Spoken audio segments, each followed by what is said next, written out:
Makin tahu tapi semakin asyik, makin menarik, apalagi yang berminat juga makin banyak. Tetapi setelah saya ikuti semuanya, pada akhirnya kembalinya ke saya gitu loh. Saya ini latar belakang saya politisi, saya harus jujur saja. Tapi saya ini adalah orang yang sangat berpegang pada konstitusi. Konstitusi kita mengatakan bahwa kita ini negara hukum, bukan negara kekuasaan. Negara bukan nafas. Salah satu prinsip dasar dari satu sistem negara demokrasi adalah penegakan hukum. Jadi karena kita itu negara kita juga harus demokrasi.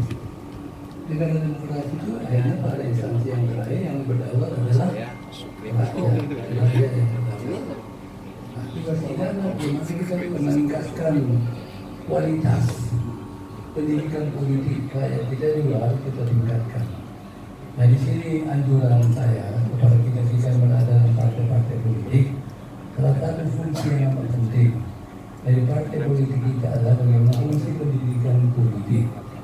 Fungsi pendidikan politik ini menurut saya adalah bukan fungsi yang harus terus menerus dilakukan oleh partai-partai politik.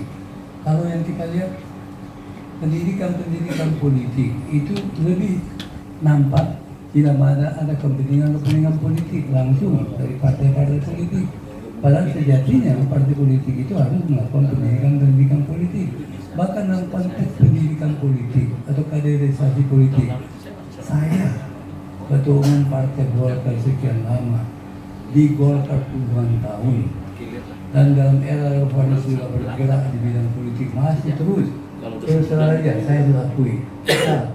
Kita yang berada di partai politik, saya lihat di sini ada di Golkar, ada di Gerindra, ada di PAN, ada di Hanura. Sebetulnya kita juga harus malu kepada organisasi kita sendiri. Organisasi kita sendiri itu apa? Artinya HMI. HMI adalah organisasi yang sangat tertib, sangat teratur, sangat sistematik dalam melakukan pendidikan kader dalam organisasi HMI. Saya kira kita semua harus mengakui bahwa HMI itu lebih hebat dalam pendidikan kader, karena dia bisa memiliki basis filosofinya, apa yang kita kenal dengan NDP, nilai-nilai dasar perjuangan, yang disusun oleh seorang pemikir Islam datang dari keluarga kita, Nurholis Majid. Setelah beliau berpengalaman di berbagai negara di dunia, akhirnya beliau sampai pada satu kesimpulan, kita membutuhkan suatu basic values bagi perjuangan organisasi HMI. Awalnya dia menyebut sebagai nilai-nilai dasar Islam, walaupun prinsip-prinsipnya bersamaan, tetapi dia pun tidak berani mengatakan itu sebagai nilai dasar Islam, karena menurut beliau itu klaimnya terlalu tinggi. Karena kalau orang bicara tentang Islam, tidak hanya kita di HMI, di NU banyak ahli-ahli Islam, di Muhammadiyah juga banyak ahli-ahli Islam, di Al-Wasliyah di Sumatera Utara juga banyak ahli-ahli Islam, kemudian di Matla'ul Anwar, Nahdlatul Wathon, Al-Khairat, banyak ahli Islam. Hanya beliau mengambil satu yang lebih netral, walaupun itu sebetulnya pandangan itu juga bisa dilihat dari perspektif Islam. Akhirnya apa? Yaitu nilai-nilai dasar perjuangan. Jadi nilai-nilai dasar perjuangan HMI itu sebenarnya tidak lain adalah Islam dari perspektif HMI, perjuangan dari perspektif HMI. Tapi dia tidak berani mengatakan nilai dasar Islam, dia katakan nilai dasar perjuangan.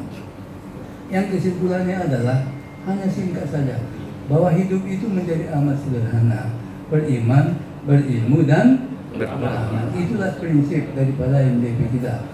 Nah dalam konteks itu maka tentu saja kita sebagai alumni-alumni yang ada di berbagai partai politik tentu mempunyai kepentingan politik, itu harus diakui.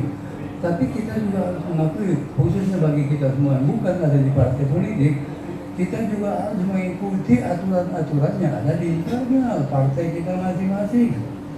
Terus sengaja saya mengatakan, saya Partai Golkar, saya wakil ketua Dewan Kehormatan Partai Golkar, dan Partai Golkar melalui instansi pengambilan keputusan politik dari Partai Golkar telah menetapkan sejak awal calon presidennya adalah Jokowi.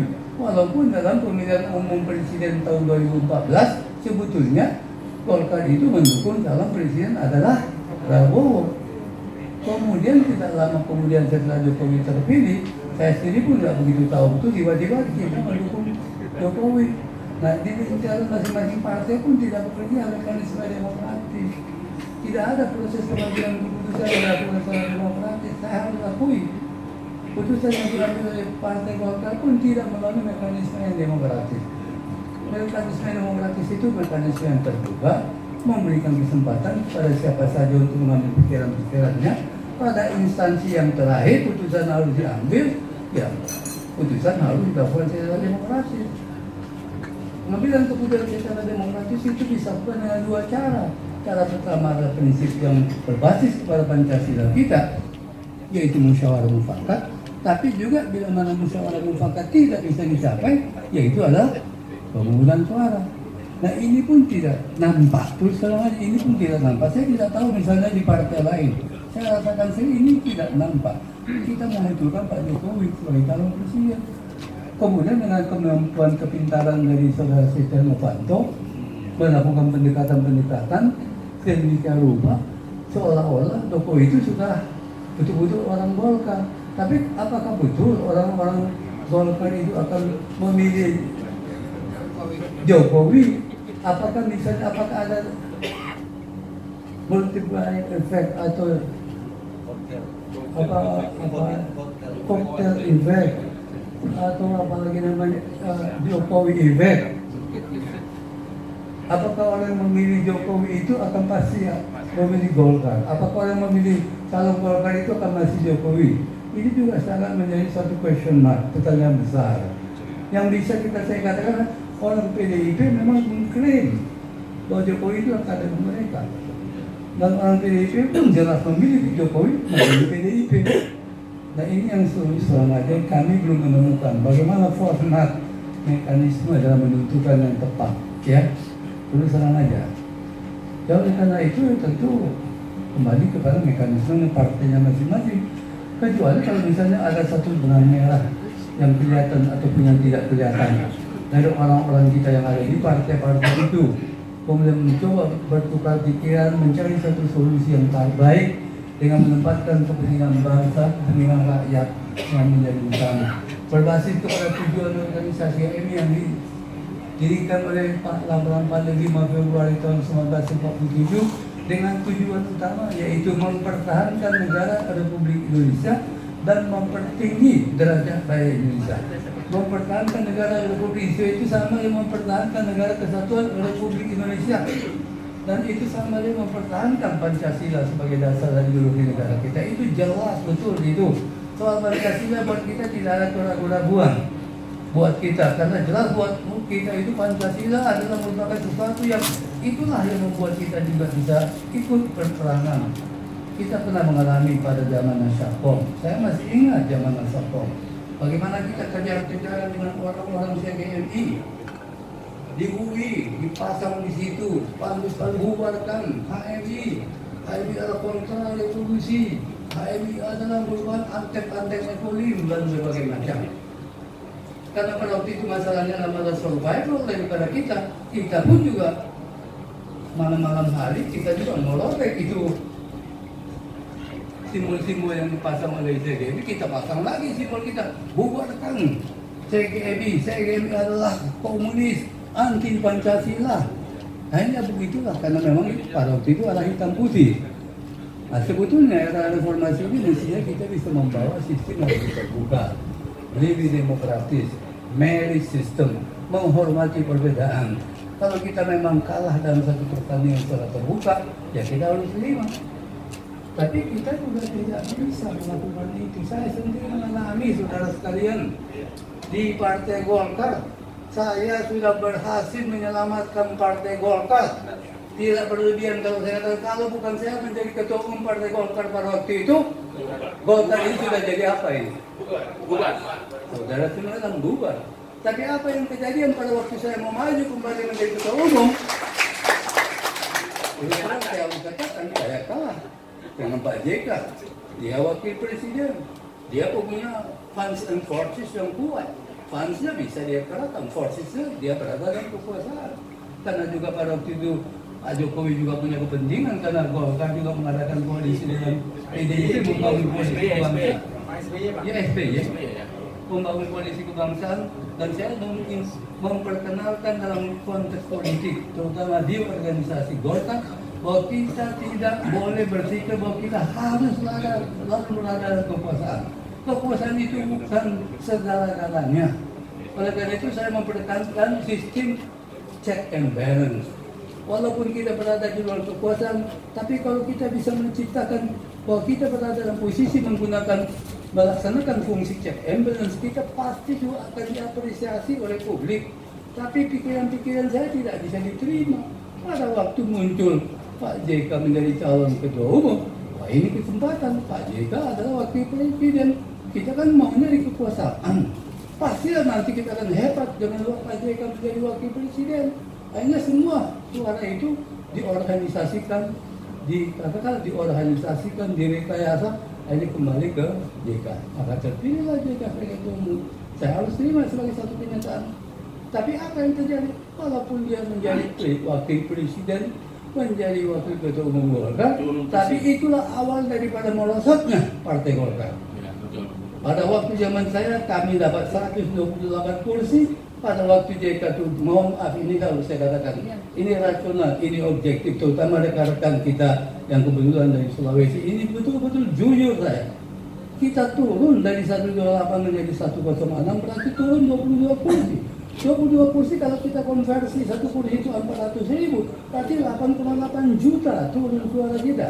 Betul. Kemudian muncul lagi seorang menjadi ketua umum yang baru, orang yang sering disebut-sebut orang terkaya di Indonesia, yang namanya Abu Rizal Bakri, menjadi ketua umum partai. Nah, apa yang kita turun lagi menjadi 91 kursi seperti yang sekarang ini. Jadi 128 kami menang, 106 kita turun, 191 turun, dan sekarang yang sangat saya takutkan dari beberapa survei masih menggambarkan kita masih di bawah 91 kursi. Saya sudah pesankan kepada saudara Erlangga, tugas Anda adalah bagaimana 2019 ini kita bisa meraih suara kursi di atas tahun 2014, di atas tahun 2009, bahkan lebih dari itu kita bisa kembali menjadi pemenang. Itu yang memang kelihatannya dia perhatikan itu. Dimana kalau saya lihat proyeksi target kami sampai 110 kursi, ini ada doni. Tapi setelah kita cek, saya kemarin dari Sumatera Utara, saya cek juga ke tempat yang lain, belum ada tanda-tanda ada tren-tren menaik. Nah ini yang saya khawatirkan juga. Justru tulisan aja, faktanya kami sekarang ini di bawah Gerindra. Ini Adinda tidak harus akui di bawah Gerindra. Gerindra nomor 3, kami nomor 3. Gerindra pada pemilu 2014 73 kursi, kami 91, beda 18. Tapi tren Gerindra itu naik terus, tren kami belum bisa memperlihatkan ada kenaikan, turun. Jadi satu tren naik, satu tren turun, pada satu waktu tentu akan terjadi crossing di balap, di salib.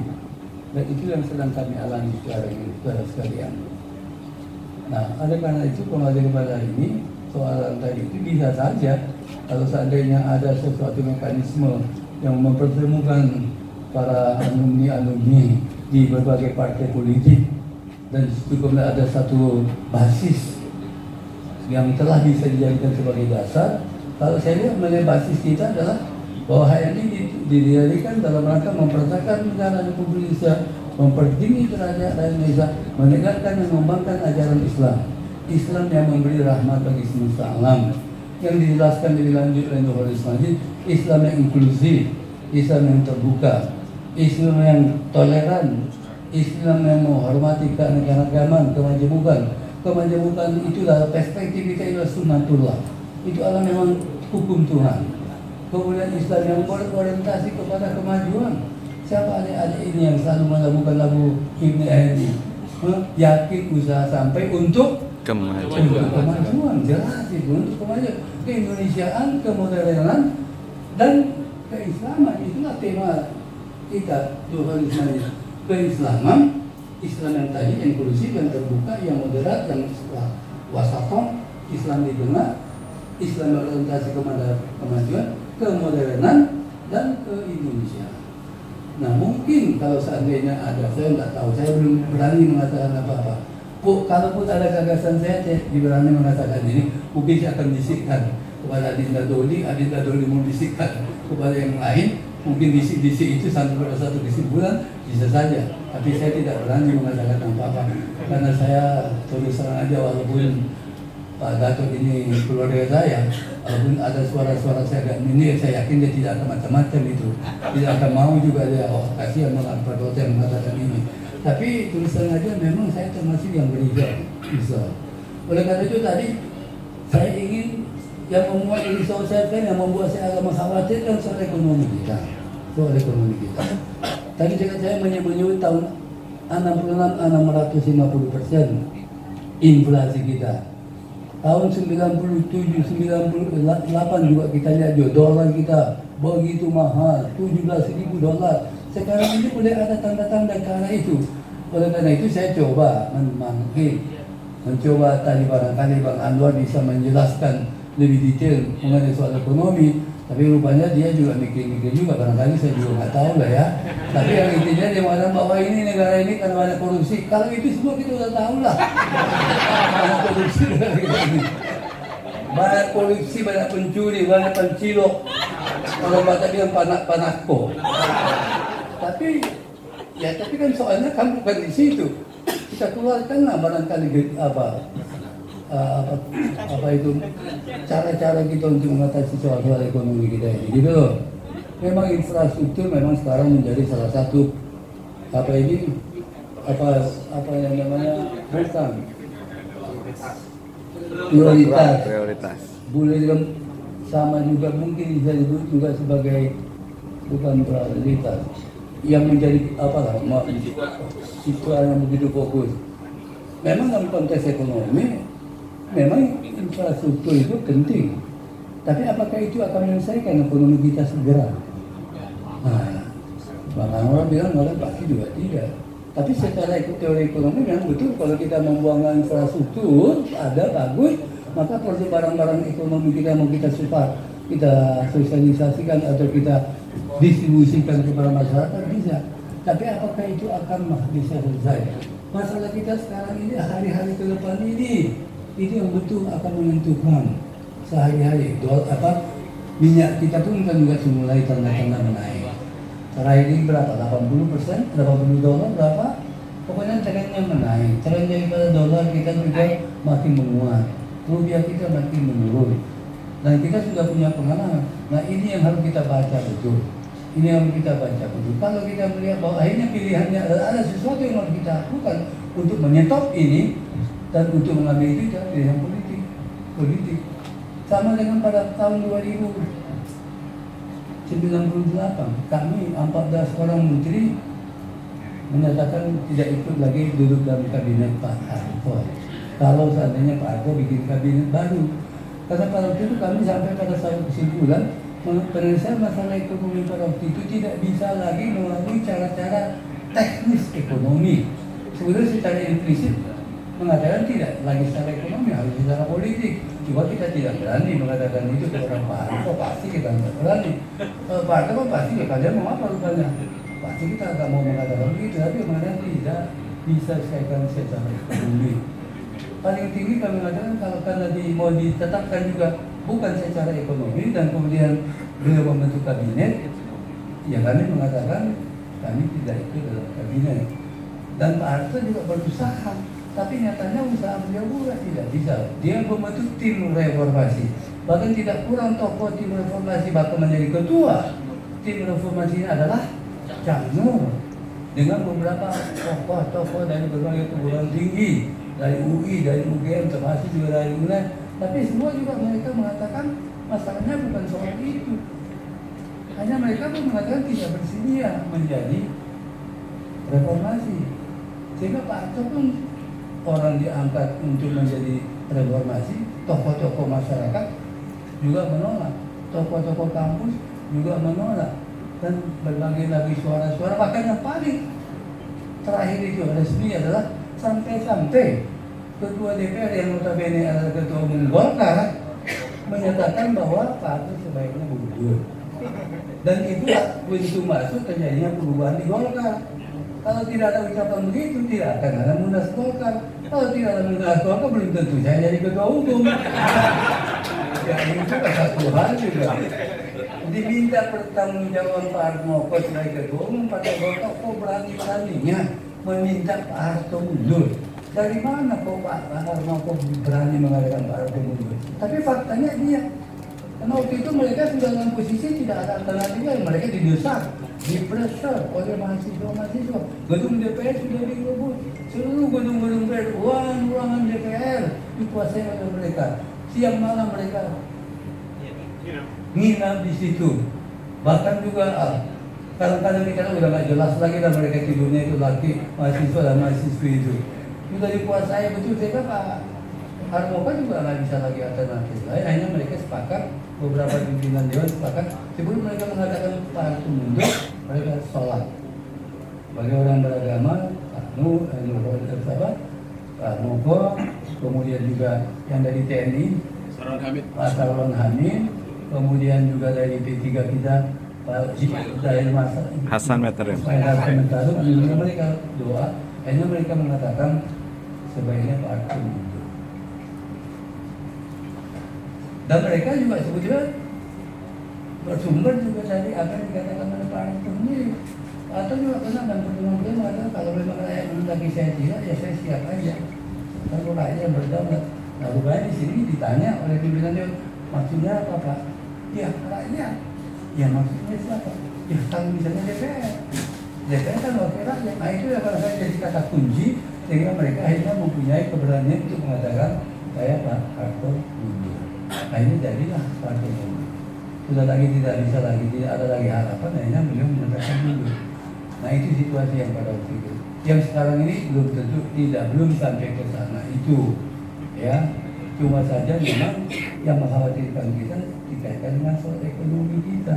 Syukur-syukur kalau memang dalam beberapa hari ke depan kita bisa mengendalikan ekonomi sehingga ini tidak bisa kembali menjadi isu politik. Dan kalau tidak menjadi isu politik, maka saya kira tidak ada sesuatu yang mendorong ada satu perubahan yang sangat fundamental. Tapi kalau seandainya ekonomi kita tetap terus menjadi merosak perekonomian kita, apalagi kalau ditambah lagi dengan adanya gerakan-gerakan masyarakat, ya tentu akan timbullah satu gerakan-gerakan yang meminta adanya perubahan-perubahan. Tetapi apapun perubahan itu, menurut saya tetap harus melalui mekanisme konstitusi. Karena kita ini adalah negara konstitusi. Negara kita berdaulat. Konstitusi kita dari mana kita mengetahuinya? Ya diatur oleh Undang-Undang Dasar 45. Pemilihan presiden oleh partai politik atau gabungan partai politik. Pemilihan presiden secara langsung. Nah inilah yang kita harus tetap berpikir dari perspektif konstitusi. Bahwa ada perubahan tetap kita harus beradaptasi kepada konstitusi. Karena kita negara hukum, bukan negara kekuasaan, bukan negara stat. Kita ini adalah non-stat. Karena itu kita harus tetap kembali kepada konstitusi. Oleh karena itu mungkin barangkali beberapa orang di antara kita, mungkin 1-2 orang dari Golkar, 1-2 orang dari Gerindra, 1 orang dari Hanura, bisa saja satu waktu ngomong-ngomong dari ngomong itu bisa sampai pada satu kesimpulan, bisa saja. Dari kesimpulan itu bisa menjadi basis daripada langkah-langkah yang dilakukan oleh katakanlah partai-partai tadi itu. Tapi saya tetap mengatakan bahwa saya adalah politisi, tapi saya sangat menghormati konstitusi dan tetap kita harus melakukan satu perubahan sesuai dengan konstitusi. Konstitusi kita Undang-Undang Dasar 45 diatur itu. Pemilihan presiden diatur oleh Undang-Undang Dasar 45. Kecuali kalau ada mekanisme yang lain, tapi saya belum bisa melihat mekanisme yang lain karena kita juga tetap berpegang pada mekanisme konstitusi. Saya kira itulah hal yang bisa saya ungkapkan dari saya, saudara sekalian, pandangan saya. Dan kemudian kalau seandainya pikiran-pikiran ini mau disosialisasikan di tereng kita, ya boleh saja, terutama di tempat kalangan yang lebih terbatas. Saya kira demikian. Terima kasih atas pandangan-pandangannya, pikiran-pikirannya. Juga terima kasih kepada Pak Gatot yang telah bersedia hadir, dan orang yang betul-betul juga tentu kita lihat sebagai seorang tokoh yang kita apresiasi. Saya melihat Pak Gatot ini terutama karena dia adalah seorang TNI. Saya berusaha kalau TNI itu saya percaya betul lah, terutama dalam konteks Pancasila. Karena kita sudah mengalami, kalau bukan karena TNI, Ahmad Yani pada waktu tahun 66, HMI sudah dibuarkan. HMI sudah dibuarkan. Kalau dia tidak jadi kita enggak. Dan ideologi TNI itu anti pada komunis. Ideologinya Pancasila. Sama saja mereka kita anti kepada komunis. Dan sekaligus juga mengatakan kita adalah Pancasila. Karena kita memang ingin membela Pancasila. Karena dengan Pancasila kita bisa eksis, kita berperanan. Dan negara kita pun kita yakini bahwa pasti Pancasila itulah yang membuat kita ini bisa bersatu. Common platform, common denominator, itulah platform kita Pancasila. Karena itu tetap kita berpegang pada Pancasila. Dan yang kedua, kita berpegang pada konstitusi. Bagaimana kita menyelesaikan konflik tetap harus melalui mekanisme yang konstitusional. Sekiranya itulah saudara sekalian, terima kasih. Angin juga menyampaikan permohonan maaf. Terima kasih Mas Gatot. Perkenan hari Mas Gatot sudah bisa langsung mendengar pendapat-pendapat dari intern HMI. Ya ini HMI sangat terbuka. Ya, perbedaan-perbedaan. Tapi pada instansi yang terakhir mereka tetap akan komit. Karena komitmen kader-kader HMI untuk Pak Gatot saya lengkapi lagi. Komitmen keislaman dan keindonesiaan itu adalah seperti dua sisi dari satu mata uang yang tidak bisa dipisahkan. Itulah komitmen keislaman daripada HMI. Keislaman dan keindonesiaan itu tidak bisa dipisahkan. Keislaman HMI itu adalah Islam yang inklusif, Islam yang terbuka, Islam yang moderat, Islam yang bukan radikal, Islam yang toleran, Islam berorientasi kepada kemajuan. Dan kemudian komitmen keindonesiaan dari kader-kader ini senantiasa diinspirasi. Komitmen keindonesiaan dari kader ini itu adalah merupakan kelanjutan daripada sistem kepercayaannya. Sistem kepercayaannya Islam yang apa? Islam yang toleran, Islam yang moderat, Islam menghormati keanekaragaman, Islam yang berorientasi kemajuan, Islam yang mitra, wasatau. Itulah Islam yang kita ini. Jadi oleh karena itu tidak ada di HMI itu kita mengenal negara Islam. Kita nggak pernah melihat Islam itu dari perspektif formal, tapi kita lihat Islam itu dari perspektif substansial. Substansi Islam itulah yang menjadi pegangan kita, bukan formalitas Islam. Formalitas Islam sudah pernah dilakukan oleh senior-senior tokoh Islam. Hanya negara Islam, tapi kita tahu apa akhirnya yang terjadi. Hanya kita berdasarkan pengalaman itu kita tidak boleh melihat secara pendekatan formal, tapi kita harus melakukan pendekatan substansial, secara konstitusional. Nilai-nilai Islam itu nilai-nilai yang bersifat universal. Pancasila itu semua kalau kita telusuri satu-satu sangat Islami. Ketuhanan yang Maha Esa, kemanusiaan yang adil dan beradab, persatuan Indonesia, kerakyatan yang dipimpin oleh hikmah kebijaksanaan dalam permusyawaratan, kerakyatan sivil dari bahasa Islam, bahasa Arab. Pimpin oleh hikmah kebijaksanaan itu juga bahasa Islam, bahasa Arab. Dan Islam dan musyawarah mufakat itu juga semuanya Islam. Jadi oleh karena itu kita tidak melihat pembangunan negara kita dalam perspektif daripada simbol-simbol Islam, bukan substansi Islam itulah. Kalau substansi Islam sebetulnya bersifat universal, seharusnya semua juga sama pendapatnya. Itu yang kita perjuangkan. Tetapi dalam rangka perjuangan itu mengharuskan ada perubahan, ya itu tadi. Saya berpendapat ya kita tetap harus berpegang pada konstitusi, karena kita negara hukum, bukan negara kekuasaan. Kemudian kita menghormati mekanisme konstitusi kita, yaitu adalah Undang-Undang Dasar 45 yang berdaulat adalah rakyat. Rakyatlah yang akan menentukan siapa yang akan menjadi presiden, akhirnya juga adalah rakyat. Melalui mekanisme apa? Melalui mekanisme pemilihan umum. Tidak pernah tergerak dalam pikiran kita menjadi presiden tidak melalui mekanisme yang konstitusional. Jadi saya kira itu, sementara itu yang bisa saya sampaikan. Mungkin dalam 1-2 hari saya bisa ngobrol dengan junior-junior saya yang ada di beberapa partai politik ini, dan kemudian di situ nanti misalnya ada satu kesamaan, bisa saja itu kemudian menjadi awal daripada langkah-langkah ke depan, bisa saja. Tapi saya tidak bisa menjamin karena saya juga sangat menghormati, saya juga tidak bisa merepresentasi Golkar misalnya. Belum tentu si Dodi itu sama dengan saya, walaupun saya tahu dia sangat menghormati saya, apalagi yang bukan Golkar, belum tentu.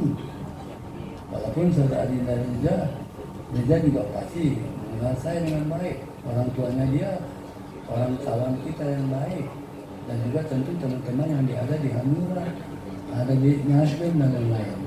Saya kira itulah maksimal yang bisa saya bicarakan.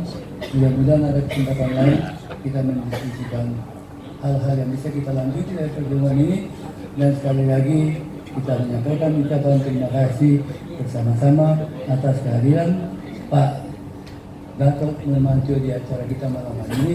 Saya minta kita berikan apresiasi kepada beliau. Terima kasih Pak Gatot, terima kasih pada Pak Gatot yang sudah juga berkomunikasi dengan saya.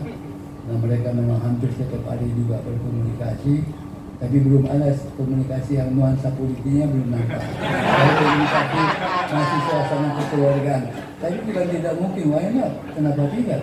Ya, ya politik itu sesuatu yang tidak bisa di apa itu? Semua bisa berpolitik. Kita ngomong keluar udara itu pun bisa juga diartikan politik.